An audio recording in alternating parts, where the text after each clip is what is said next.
They buried my husband on a Tuesday.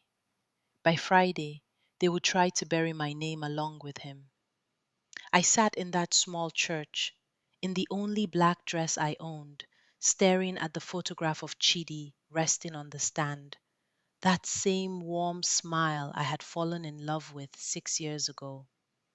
And beside me sat his mother, Grace, dry eyed, straight backed, wrapped in purple lace and gold, mourning nothing but the inconvenience of my existence. I felt her lean toward me, and her whisper was colder than the grave they had just filled. Stop crying, she said. Tears won't put your name on anything he owned. I turned to her, and all I could manage was the truth. He was my husband, Mama. She didn't even look at me. He was my son first. That was the moment I understood. To them, my grief was not real. To them, I had never really belonged. The drive back to the house was silent, the kind of silence that presses on your chest. When the car rolled through those tall black gates and up the paved drive I had walked 1,000 times, it already felt like a place I was visiting, not a place I lived. Emeka, my husband's younger brother, stepped out first, adjusting that gold watch he loved more than any person, and he looked back at me with a smile that had no warmth in it at all. Enjoy the ride while it lasts, he said. It's the last time you'll sit in that car. I kept my voice steady. This is still my home, Emeka. He laughed, low and ugly. Was. Nothing here has your name on it. Nothing. I said nothing more, but somewhere deep inside me, a small voice whispered, You don't know that. You don't know what Chidi did. Inside, under the enormous family portrait that hung over the leather sofas, Grace finally said out loud what she had been thinking for 6 years. She stood tall, pointed one ringed finger toward the door, and delivered it like a queen passing sentence. Let me be clear, since you seem confused. My son is gone, and so is your place in this family. I told her I had given 6 years to this house, 6 years of waking before everyone, of remembering every birthday, of loving her son with everything I had. She didn't blink. And you leave with exactly what you brought into it, she said. Nothing. I had heard cruelty from her before, but this was different. This was final. Then came the words I will never forget, the words that should have broken me. She raised her hand toward the door one last time, and her voice turned to iron. Pack your bags. My son is dead, and so is your place in this house. Get out before morning. The whole room seemed to hold its breath, waiting for me to beg, to weep, to fall apart. I did none of it. I looked at her and I simply said, All right, I understand. Because I did understand, far more than she knew. What none of them knew, standing there so certain of their victory, was that my husband had already seen this day coming, and Chidi had done something about it long before he died. That night, I did the one thing I could not leave without doing. I slipped into his study, the room he loved, with its tall shelves and the big desk where he used to work late while I brought him tea. His photograph still sat there, that gentle smile watching over an empty chair. I pressed my hand to the back of it and whispered, You always said you'd protect me, even when you weren't here. And that was when I noticed it. Behind a row of books, the small safe stood slightly open, and inside it lay a single sealed brown envelope, thick and waiting. I did not touch it. Something told me its time had not yet come, but I never forgot it was there. By the next evening, I was gone. One small bag, one thin mattress in a rented room barely bigger than a closet. Cold moonlight came through the single window and fell across the ring in my palm, the silver band Chidi had given me, now hanging on a chain around my neck. I sat on the edge of that narrow bed and I told myself the truth out loud because there was no one else to say it to. One room, one bag, and his ring. That's enough to start. I had no money, no house, no family left who would claim me. But I still had one thing that Grace and Emeka could never take, no matter how loudly they shouted. I still had the truth. Back in the mansion, in the warm morning light I no longer belonged to, Grace sat like royalty on her leather throne, while Emeka leaned over her, showing her something on his phone. The lawyer set the reading of the will for next Friday, he told her. 7 days. She waved it away like a fly. A formality. Everything comes to us. The girl gets nothing. But Emeka was not so sure. Unless Chidi wrote something we don't know about, he said, and for a second the fear showed on his face. Grace only laughed. Chidi did what I told him. He always did. For once in her long, proud life, Grace was completely, catastrophically wrong about her son. And in 7 days, the whole world would find out. The city does not slow down for a grieving widow. The morning after they threw me out, I was already sitting at that small wooden table, filling out job applications by hand, my eyes burning from a night without sleep. There was rent due at the end of the month, and food due long before that, and 100 quiet fears crowding my chest. But I made myself a promise. One problem at a time, I said. Rent by month's end. Food before that. And then I said the thing I most needed to hear. I am not the girl they think broke so easily. Because that is what they believed, that without their house and their money, I would simply crumble. They had never once bothered to ask what I was made of. Lying there in the dark, I let myself remember the day everything had been different. I could still see it so clearly. This same family, this same house, but bright with laughter and Chidi taking my hand. He had slipped this very ring onto a chain around my neck, and he had looked at me with those serious, loving eyes. If anything ever happens to me, he said softly, this ring means I already took care of you. Trust that. I had laughed and told him nothing would ever happen to him. But he did not laugh. He held my face and he said, promise me you'll fight for what's yours, even against my own mother. I thought it was just love talking, the way lovers make solemn little vows. I know now it was never that. It was a plan. While I counted coins in a rented room, they were dividing my husband's life across a dining table. I did not have to see it to know how it went. Grace at the head, Emeka beside her, papers and wine glasses spread between them like spoils of war. The house to me, Grace decided. The cars to you. The company we split. And Emeka, always hungry, leaned in. And the accounts, Mama. Don't forget the accounts.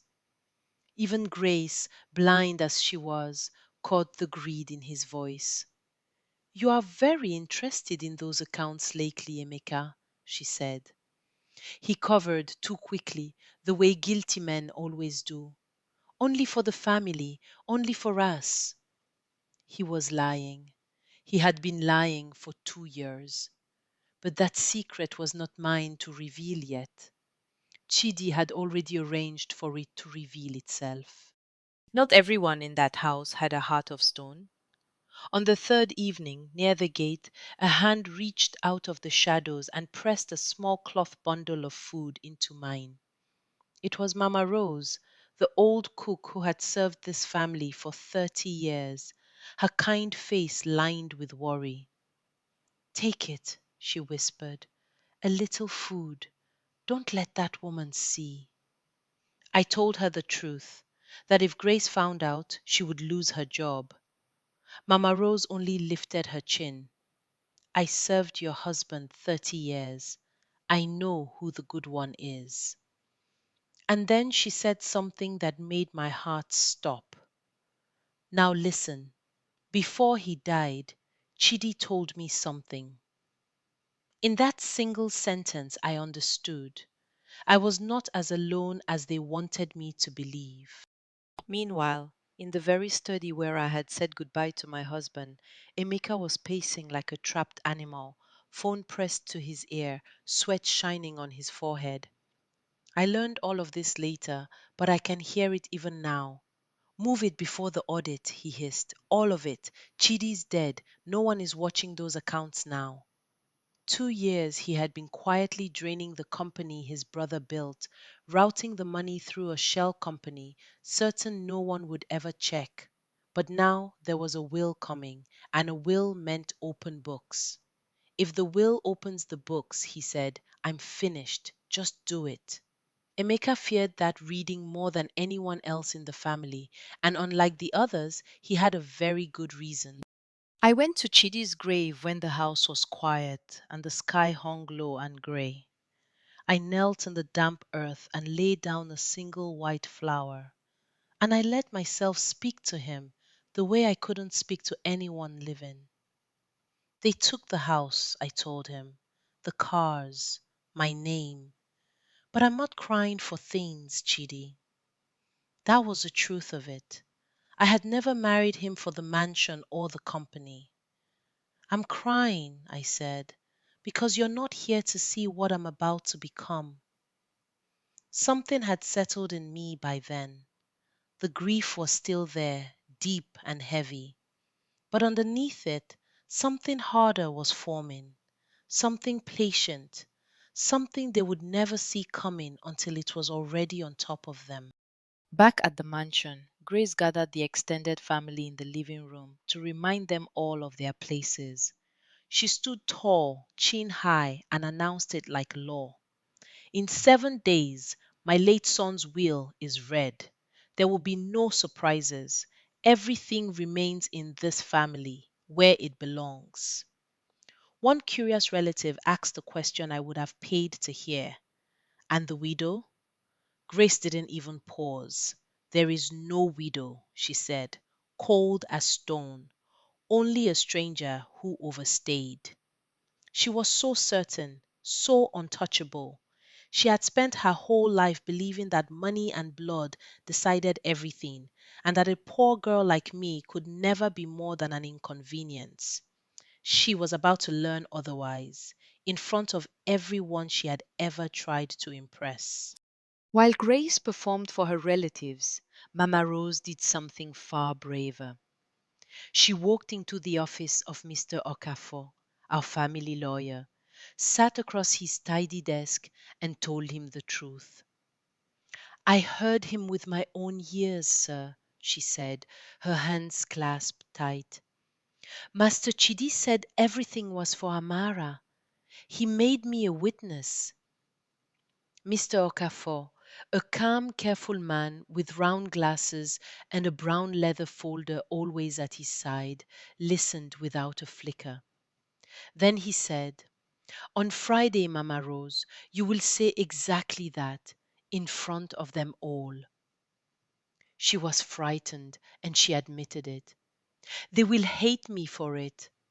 He only nodded.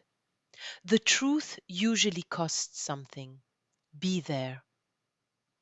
An old cook with nothing to gain and everything to lose had just agreed to stand up against the most powerful family she knew.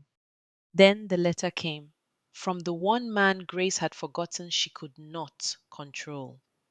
I remember standing in my little room, turning the law office envelope over in my hands before I dared to open it. Inside was a single formal line that changed the shape of everything. Your presence is required at the reading of the last will of Chidi Okonkwo. Required. Not invited. Required. I read it again and again.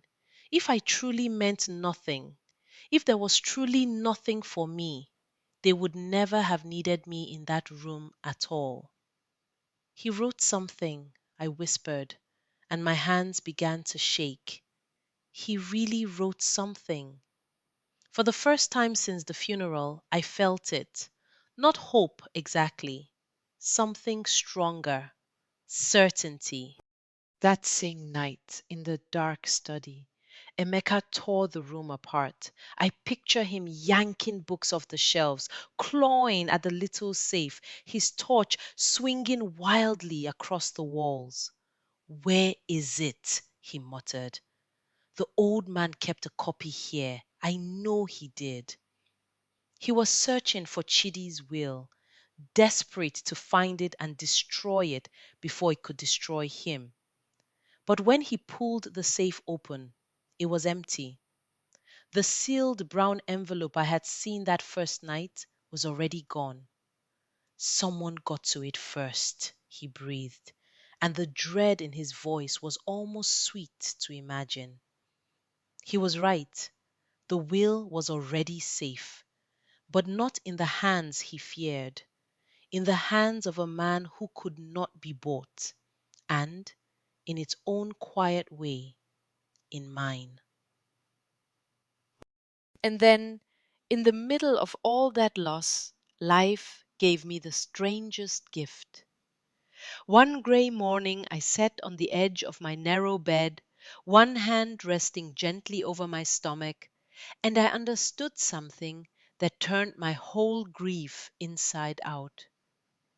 So you were with me the whole time, I whispered, tears and a trembling smile arriving together. His child. I had thought I was completely alone. I was not. A part of Chidi was still here, growing quietly inside me, waiting. And in that moment, my fight changed shape entirely. Then this isn't just my fight anymore, I said softly. It's yours too. The estate did not know it yet. Grace did not know it. But there was another heir on the way, and I would tear the whole world apart before I let them cheat that child. 5 days before the reading, the cracks in that proud family began to show. Late one evening, Grace and Emeka stood close together, arguing in low, tense voices. Emeka's nerve was failing. Mama, what if Chidi left a real will? He asked. A signed one? Grace tried to hold her certainty like armor. Then we contest it. We are family. She is nothing. But even she couldn't fully hide the doubt now. And Emeka, who had far more to lose than she knew, only muttered, I hope you're right, for both our sakes. 5 days, and every single person circling that reading was hiding something. Grace hid her cruelty behind pride. Emeka hid his theft behind charm. And I hid the strongest cards of all behind a quiet, patient face they had all learned to ignore. In the days that followed, they moved fast to seize everything before the will could speak. Grace sat at the head of that long dining table, signing papers, stamping documents, ruling like the matter was already settled. Until the reading, I run this family and this company, she announced. No one moves a cent without me. Emeka agreed too smoothly. Of course, Mama, everything through you. But Grace, for all her blindness about me, was not blind about her own blood. Good, she said sharply, because if I find one coin missing, I'll skin whoever took it. I can only imagine the way Emeka smiled then. That tight, sweating smile of a man who has already taken a great deal more than one coin, and who can feel the walls beginning to close. While Grace guarded the front door, Emeka was busy at the back. Late at night, he sat alone in the glass boardroom of my husband's company, the city glittering behind him, moving money one last desperate time.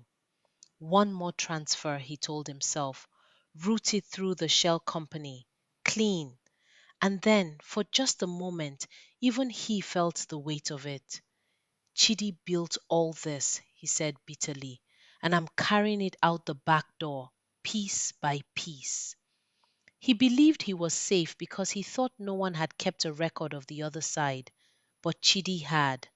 My careful, quiet husband had kept a second ledger, every transfer, every date, every lie, and it was already sitting inside a lawyer's folder, waiting for Friday. My own nights were very different. I sat by a single dim bulb, counting a small handful of coins on the table, stretching every one until it screamed. 3 more days, I told myself. I can eat less for 3 more days. And then, softer, with my hand against my stomach, we can just hold on a little longer. I had almost nothing left in the world, no savings, no safety, no one to call. But I had the date circled in my mind like a sunrise on the far edge of a long night.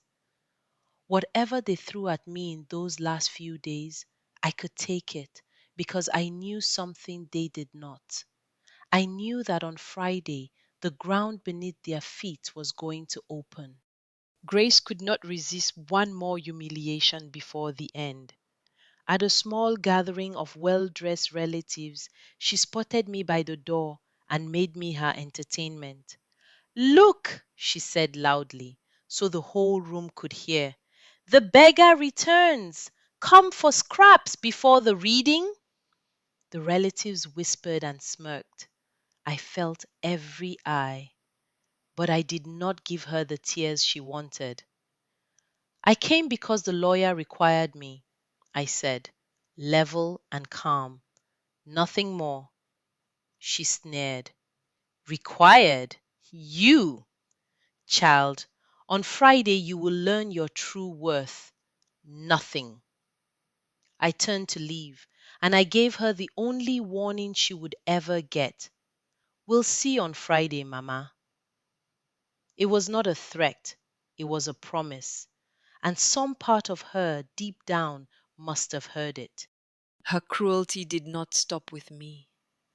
When Grace discovered that Mama Rose had been sneaking me food, she cornered the old woman at the gate and pointed that finger of judgment at her, too. I hear you've been carrying food to that girl, she spat. 30 years, and this is your loyalty? But Mama Rose, who had bowed to this family her whole life, did not bow now. My loyalty was to your son, madam, she said quietly, not to cruelty. Grace exploded. Then pack! You're finished in this house. And here is what I love about that moment. Mama Rose was not afraid. Maybe, she said, lifting a suitcase already at her feet, but I'll be somewhere far more important on Friday. She lost her home and her job that day. She gained something Grace would never understand, her own respect. That night, Mama Rose came to my little room, homeless now like me, and sat beside me on the narrow bed. She threw me out too, she said with a tired laugh. Now we are two beggars. I shook my head and I gave her the smile I had been holding all week. No, I told her, we are two witnesses. There's a difference. She studied my face for a long moment, searching. You're not even angry, she said, almost wondering. And I told her the truth about myself, the truth Grace and Emeka had never bothered to learn. Anger is loud, I said. What I'm about to do will be very, very quiet.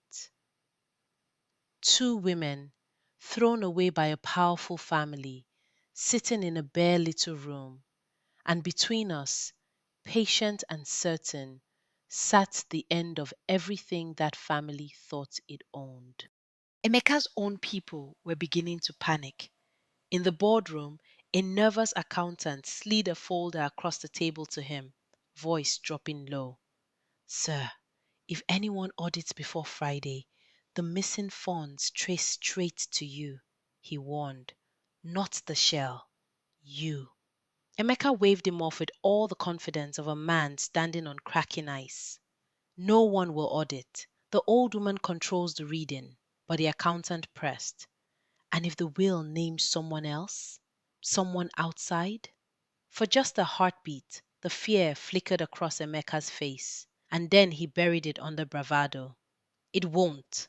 Now shred that and forget you ever spoke. He still believed he could control the story. He had no idea the story had already been written, sealed, and witnessed long before he ever thought to steal. 2 days became one. I stood at my window in the thin light of dawn, the law office letter in my hand, and I felt the whole family circling a room none of them truly understood. Grace circled it with pride. Emeka circled it with terror, and I stood at the edge of it, strangely calm. Friday, I said quietly to the empty room. Everything I lost and everything they hid, it all opens on Friday. I had spent a lifetime being underestimated, first by the world I came from, then by the family I married into. For once, being underestimated was my greatest weapon. They had stopped watching me long ago. They would not see my hand until it had already closed. The day before the reading, I went to see Mr. Okafor.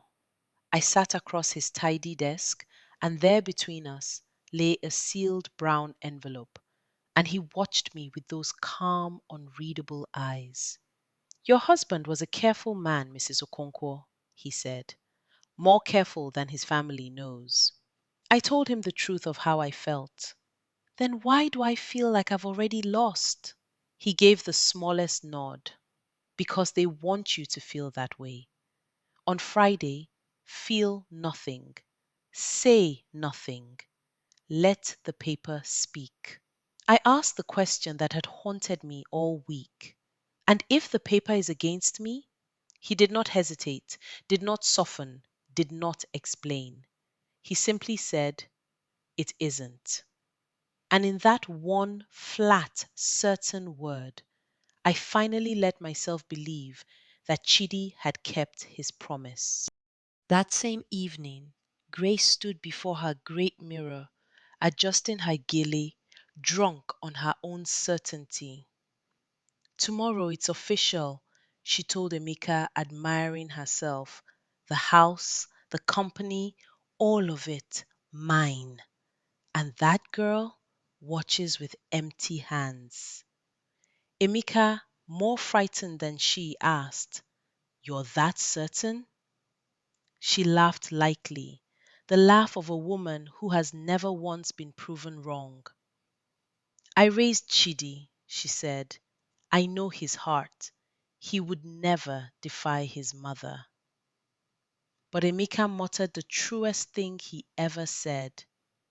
People change what they'll do, he said, when they think they're dying. Grace didn't hear him, or didn't want to. She went to bed that night as the queen of everything.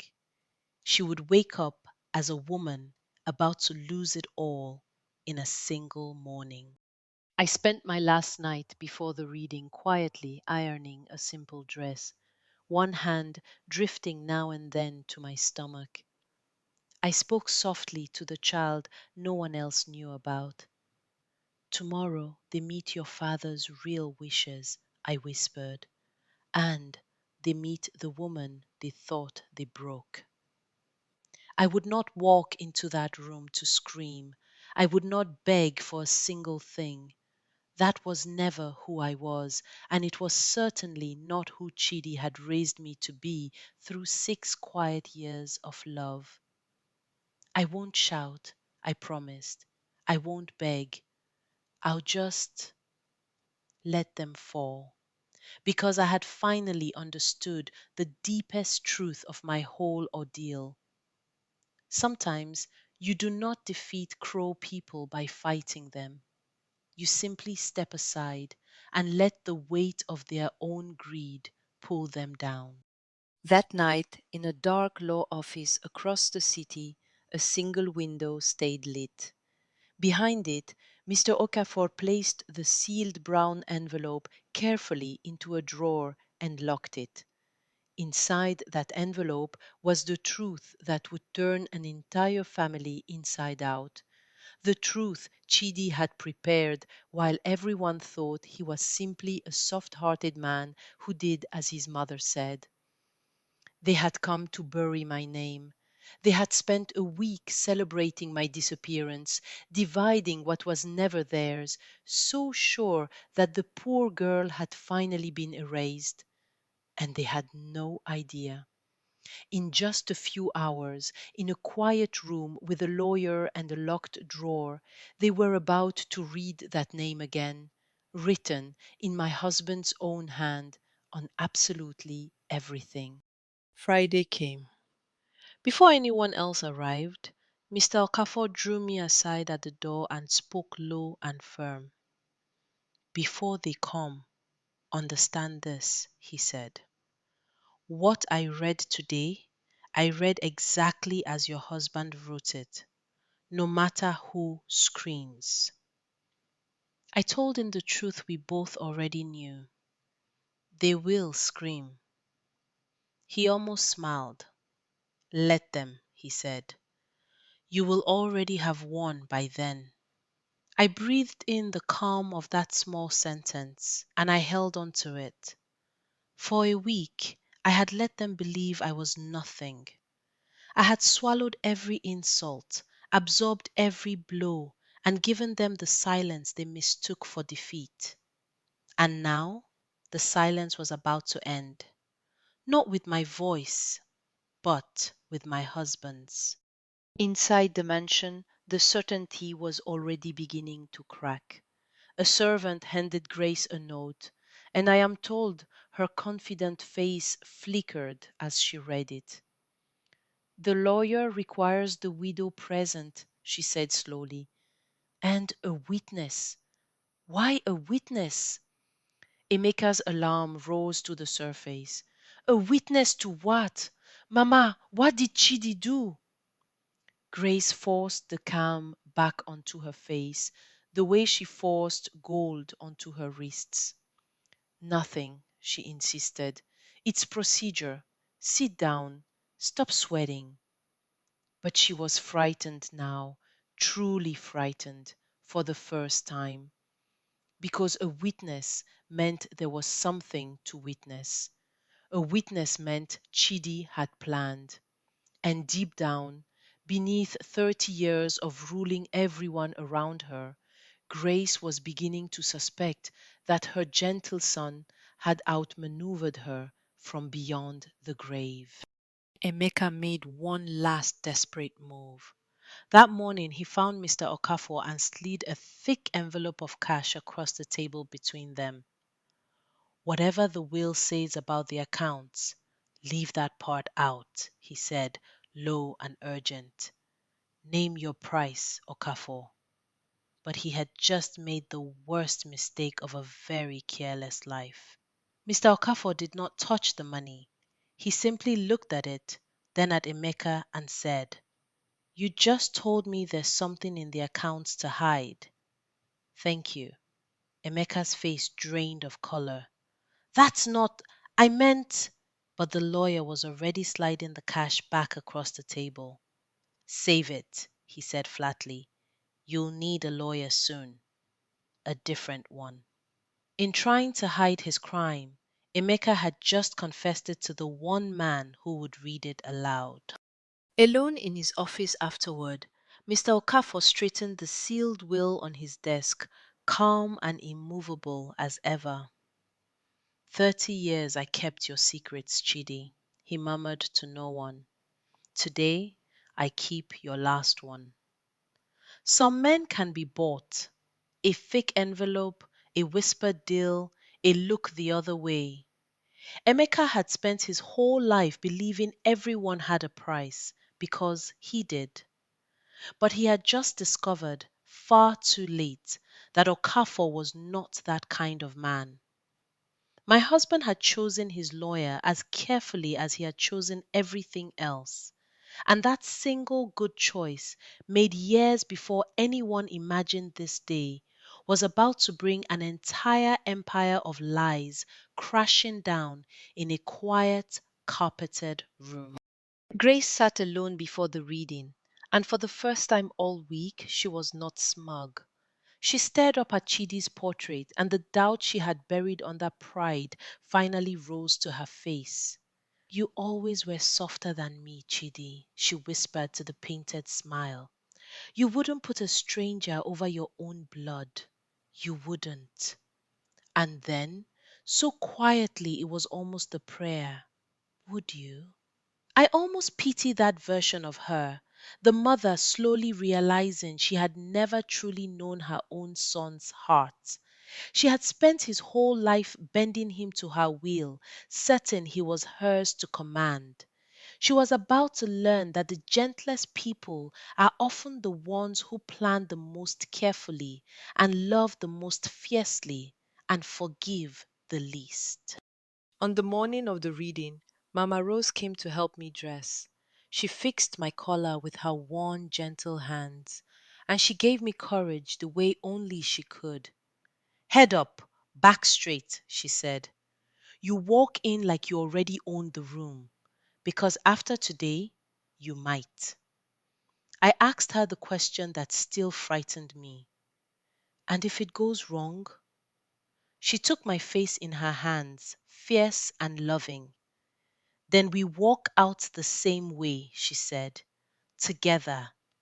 Now go show them who Chidi really loved. Two thrown away women, standing in a bare little room, getting ready to face the family that had crushed them both.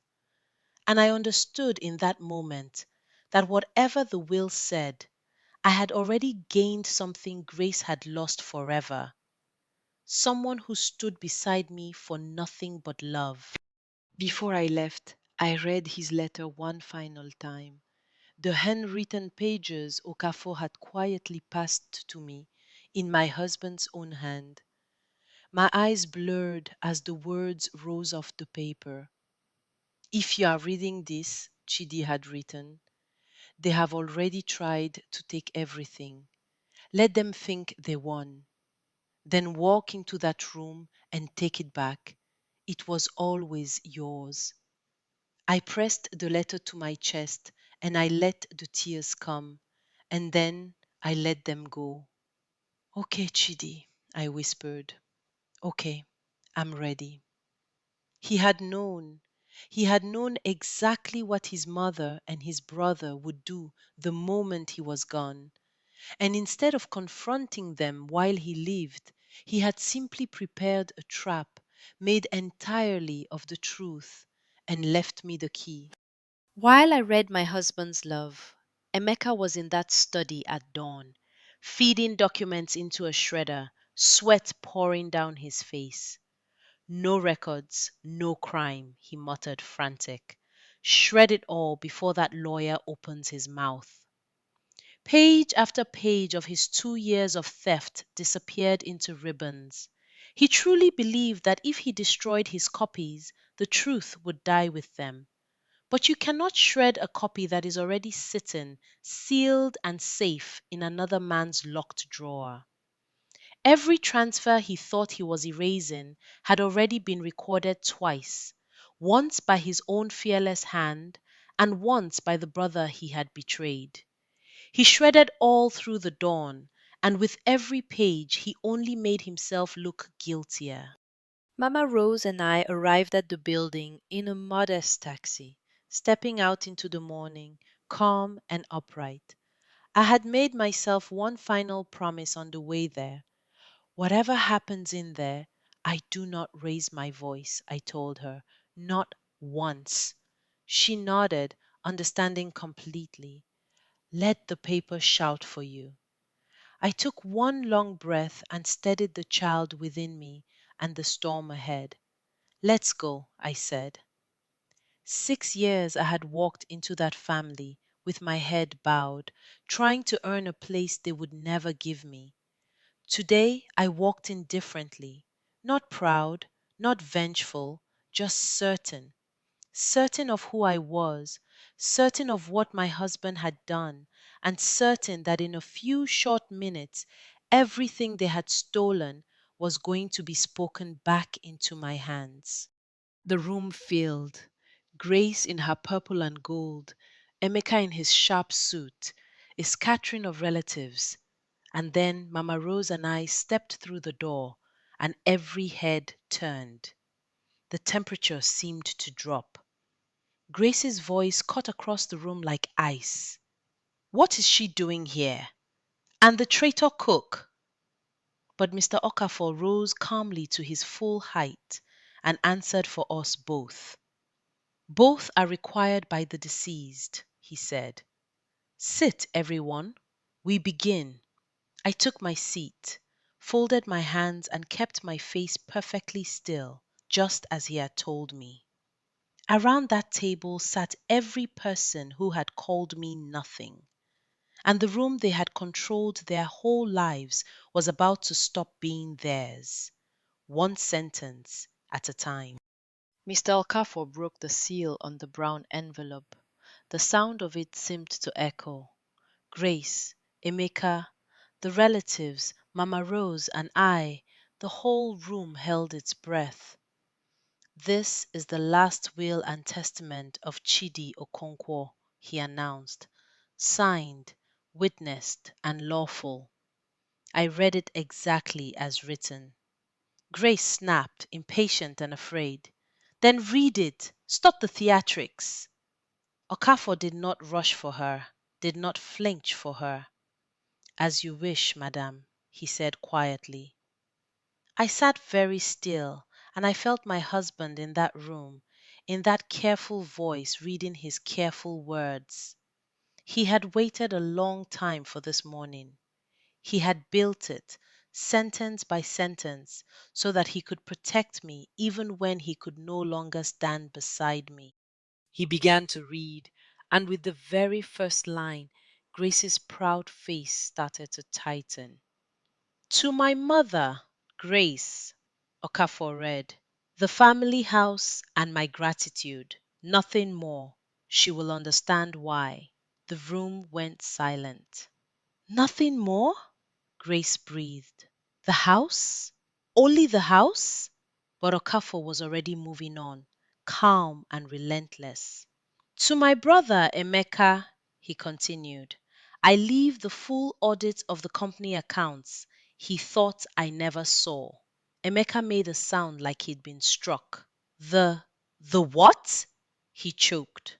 And I sat there, hands folded, watching two people who had spent a week celebrating my ruin begin to understand that my husband had seen every one of them clearly, their greed, their cruelty, their lies, and had written the truth into stone. Then came the words I had waited a lifetime to hear. Okafor's voice grew weighty as he read the heart of it. Everything else, the company, the shares, the accounts, the estate in full, I leave to my wife, Amara Okonkwo, sole heir, sole owner. The room erupted. Grace shot to her feet. That is a lie, she screamed. Forged! My son would never. But Okafor did not so much as blink. Signed in his hand, he said, witnessed And there is more. I did not move. I did not smile. I simply sat, exactly as Chidi had wanted me to, and let his words fill every corner of that room where I had once been treated like dust. Sole heir, sole owner. 3 words, and the entire world tilted back onto its feet. Grace gripped the table, her proud face cracking into rage and disbelief. She trapped him, she cried. This nobody, this beggar, she. And here at last I spoke. Calm, cold, quiet. I never asked him for a single thing, Mama, I said. That was always the difference between us. She turned on me, venomous. You will not take what is mine. I looked at her, this woman who had thrown me into the street over my husband's fresh grave, and I told her the simplest truth of all. It was never yours, I said. He just let you believe it was. For 30 years, she had ruled by making everyone around her feel small. And in one still, quiet sentence, I had done what no one in her life had ever dared. I had refused to shrink. Emeka was on his feet now, too, pointing at the lawyer in panic. The accounts don't need an audit, he shouted. There's nothing to find. Okafor let the silence stretch, and then he cut him down with a single sentence. Then you won't mind that Chidi kept a second ledger, he said. It's in this folder. Every transfer you made for 2 years. Emeka went white to the lips. That's impossible, he whispered. Okafor did not raise his voice. He never did. Sit down, Emeka, he said flatly. You are the one on trial now. I watched the man who had smirked at me by the car, who had told me nothing here had my name on it, crumble in front of the whole family. He had been so busy stealing that he never noticed his quiet brother writing it all down. Then Okafor read one final clause, and the room changed again. And should my wife carry our child, he read gently, that child inherits after her. This family's future runs through them, not through greed. I lowered my eyes and rested my hand just once softly against my stomach. The whole room stared. A child? Grace said, shaken, all her fury draining into something smaller. There's a child? I lifted my head and I looked straight at the woman who had tried to throw me out with nothing. Your grandchild, I said quietly, the one you tried to throw into the street. She had no answer for that. There was no answer. In her hunger to erase me, she had nearly erased her own son's child. And now, in front of everyone, she had to live with it. And then Mama Rose stood. This gentle old woman who had bowed her whole life rose to her feet and spoke with a strength that filled the room. I served this family 30 years, she said clearly. I heard Master Chidi say it with his own mouth, everything for Amara. I am his witness, and I will not lie. Grace hissed at her, You ungrateful! But Mama Rose did not bow this time. No, madam, she said steadily. For once, I am simply honest. I will never forget her in that moment. The poorest, least powerful person in the room, standing straight while the rich and proud collapsed around her. She had lost her job and her home for this, and she gave her truth without a tremble, for nothing but love of the man she had served. Okafor laid the document out across the table, and the last of Emeka's world came apart. Funds routed through a shell company, he read, flat and merciless. Over 2 years.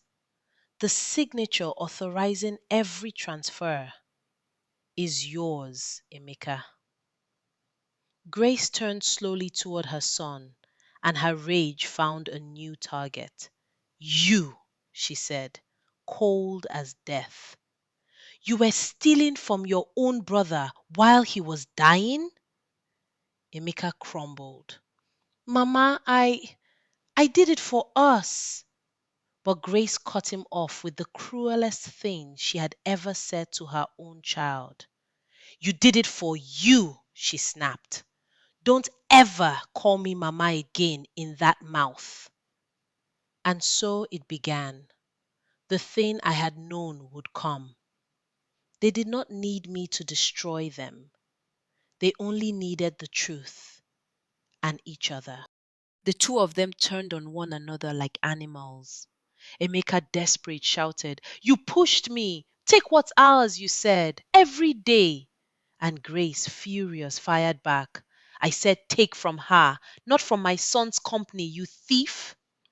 They rose from their chairs, screaming across the table, 30 years of pride and greed spilling out in front of every relative they had ever tried to impress. And I sat in the calm center of their storm, and I leaned toward Mr. Okafor and said softly, Let them. I told you it would be very quiet on my side. Because that was the whole secret. I never had to lift a hand. Cruel people, when you simply stop feeding them, always turn and devour each other instead. When the shouting reached its peak, I rose, slowly, calmly, and the room fell quiet because there is a kind of stillness that commands more attention than any scream. You called me a beggar, I said, a stranger, nothing. And all this time I was the only one he trusted. I let that settle over them. Then I turned to Okafor. Mr. Okafor, as sole owner, I'd like to see my company today. He gave the smallest nod, a hint of respect in it. Right this way, Mrs. Okonkwo. And I walked toward the door I had entered with nothing, now owning everything on the other side of it. Not with rage, not with revenge, just with the quiet, unshakable truth that my husband had handed me from beyond the grave. Mama Rose and I walked out together, and behind us, Grace and Emeka sat in the ruins of the life they had stolen. I had walked into that family 6 years earlier with a bowed head and empty hands. I had walked into that reading with one bag and a ring, and I walked out of it owning the very things they had fought each other to divide. But I was not naive. Owning something is not the same as being safe. Emeka was ruined, yes, and Grace was humbled. But ruined men are dangerous men, and Emeka still had one last card to play. The war for my husband's legacy was not quite over. There was one more storm to weather before I could finally, truly rest. Weeks later, I stood at the head of the glass boardroom of my husband's company, my company now, in an elegant deep blue dress, the silver ring still resting against my heart.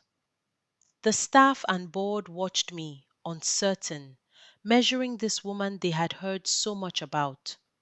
I did not make them wait. My name is Amara Okonkwo, I said, calm and clear. As of today, I own this company. Nothing here moves without me. A cautious board member asked about the missing funds. I answered without a flicker. Recovered, I said, traced, and handed to the authorities this morning. I watched the respect settle into their faces. Real respect. The kind that cannot be demanded, only earned. The girl they had all been warned about turned out to be the steadiest hand that boardroom had seen in years. Emeka played his final card, and it failed. He burst into that boardroom, disheveled, the gold watch gone, papers clutched in his shaking hands, two calm security men already at the door behind him. "I'll contest the will," he shouted. "I'll tie you up in court for years." I did not rise. I did not raise my voice. "With what money, Emeka?" I asked quietly. "Yours is evidence now, and the police are waiting downstairs." He broke then, the last of his arrogance draining away. "You, you can't do this to family." And I gave him back his own words, the very words he had thrown at me beside that car. "You taught me family means nothing here," I said. "I'm only using your own rule." He had built the weapon. I simply handed it back. Outside the mansion gates, two officers guided a defeated Emeka into a waiting car while onlookers gathered and whispered. I stood at a distance, composed, not gloating, because there was no joy in it, only justice. 2 years of stolen millions, and it had taken just one honest will to end it all in a single morning. As they put him in the car, he twisted to look back at me, bitter to the last. "You think you've won?" he called. I met his eyes, and I told him the truth. "No," I said. "I think you finally lost. There's a difference." Winning was never what I wanted. I only ever wanted what Chidi wanted, for the truth to stand, and for the people who buried it to answer for what they had done. And then, at last, came Grace. I found her in the living room beneath that great family portrait, her gele slightly askew, her pride finally cracked. She could barely get the words out. "Amara, please," she said, unsteady. "Whatever I said in grief, I am still Chidi's mother. Don't put me out the way it happened." I looked at her for a long moment. "The way you put me out," I said. "Say it." She swallowed, and something in her broke. "The way I put you out." For 6 years I had begged this woman, silently, to simply see me as human. Now she stood before me, humbled, asking me to be kinder to her than she had ever been to me. And I had to decide what kind of woman that made me. I gave her my answer, calm and slow and completely controlled. "I won't throw you into the street, Grace," I said. "Not because you deserve mercy, because I am not you." I let her feel the difference between us, the difference she had never once considered. "You keep the house," I told her, "but the woman who runs this family now is the one you called nothing." She lowered her eyes, defeated. "I understand," she whispered. "Good," I said. "Then we understand each other." I did not destroy her. I did not need to. I simply took my rightful place and let her live in the shadow of everything she had thrown away. That was not revenge. It was something she could never take from me again. It was dignity. There was one debt left that I was overjoyed to pay. I found Mama Rose and pressed a set of keys into her worn hands. "You risked everything for the truth when no one else would," I told her. "This house, the small one on Ade Street, it's yours now. No more serving anyone." She stared at the keys, and then the tears came, streaming down that dear, kind face. "Child," she wept, "Master Chidi chose right. He chose so right." I put my arms around her. "We choose right," I said softly, "together." She had given me food when I was starving, courage when I was breaking, and her truth when it cost her everything. Now, for the rest of her days, she would never have to bow to anyone again. Loyalty like hers deserved nothing less. I went back to Chidi's grave in the golden light of a late afternoon, one hand resting gently on my stomach, and I finally let myself breathe. They tried to erase me, Chidi, I said softly, but you wrote me into everything. I kept my promise. I fought. I pressed my palm to the earth and to the life growing within me. And soon there'll be one more of us to protect it all, I whispered. Rest now. We're safe. All this time, the answer had been hanging around my neck, his ring on its thin chain, telling the whole truth from the very first day. Nobody had bothered to read it. They had looked at a poor girl in a morning dress and seen nothing, and they had missed the only thing that ever mattered. I did not just take the throne, I cleaned it. I walked through the busy offices of my husband's company, and the staff greeted me now with real respect, and I got straight to work. Reinstate everyone Emeka pushed out unfairly, I told the manager. And the funds he stole, trace every coin back to the workers first. He looked at me impressed. Yes, madam, right away. Chidi had built something good, and greed had nearly hollowed it out. I was not going to sit on his legacy and simply enjoy it. I was going to make it worthy of him, fair to the people who kept it running, honest in a way his family never was. The girl they called a beggar turned out to care more for their workers than the family that owned them ever had. That evening, I stood beneath the great family portrait of my husband, and Grace watched me from a quiet corner, changed, diminished, finally still. Your family thought love was weakness, Chidi, I said softly to his painted smile. You proved it was the strongest will of all. Because that was the truth of everything that had happened. They had bet on money, on blood, on cruelty, on fear, and a gentle man had beaten them all with nothing but foresight and love. A sealed envelope, a loyal witness, a lawyer who couldn't be bought, and a wife he trusted to finish what he started. The reversal was complete. Every stolen thing returned, every lie exposed, every cruel person answering for their choices. All that was left now was the future. Months passed. The company grew stronger than it had been in years, and the woman they had called Nothing became a name that people spoke with respect across the whole city. I stood at my office window one bright morning, visibly expecting now, one hand resting on my stomach, watching the world go by. It still amazed me, some days, how far I had come. One room and one ring, I said quietly to myself. That's all it took to start again. They had taken my house, my money, and my name in a single week. And with nothing but the truth my husband left behind, I had rebuilt all three and something more.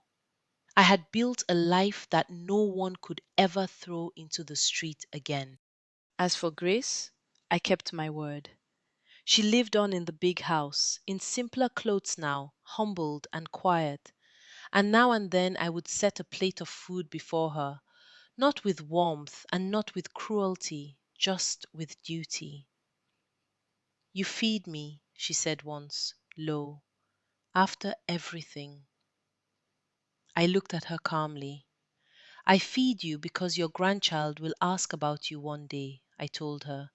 I want to have something kind to say. She lowered her head. Thank you, Amara, she whispered, humbled. And I gave her the only thing I had left to give her, a chance. Don't thank me, I said, neither warm nor cold. Just be better than you were. It was not forgiveness. It was something harder and more honest. It was a door left slightly open. I visited Mama Rose often in her cozy little home on Ade Street, and those afternoons became some of my happiest.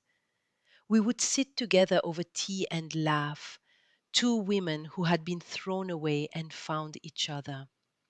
Look at you, she teased me once, owner of everything, and still you visit an old cook. I laughed and took her hand. You were the only family that stayed, Mama Rose, I said. Family visits family. Her eyes filled, the way they always did. Chidi is smiling somewhere, she said. I know it. And I believed her, because family, I had learned the hardest possible way, is not about blood or money or the name on a will. It is about who stays when you have nothing. Mama Rose had stayed. She would never be alone again. And so I return, one last time, to the place where it all began, my husband's grave, in the soft gold of a sunset, at total peace. They wrote me off, Chidi, I said quietly, a small, strong smile on my face. You wrote me in. And in the end, the truth needed no shouting at all. I had not taken revenge.